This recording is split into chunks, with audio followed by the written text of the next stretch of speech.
Things you need to know about Radish Microgreens. There are 4 varieties in our webshop and they all taste pretty similar. They are very spicy, like it's big vegetable radish.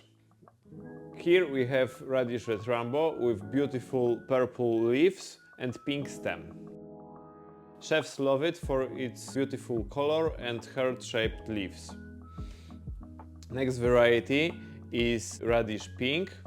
It has beautiful pink stem and nice big green leaves. Pro tip for you: how to grow really spicy radish microgreens. All you need to do is to grow radish in low temperature. It will grow a little bit slower, but it will be more saturated with taste and it will be more crispy.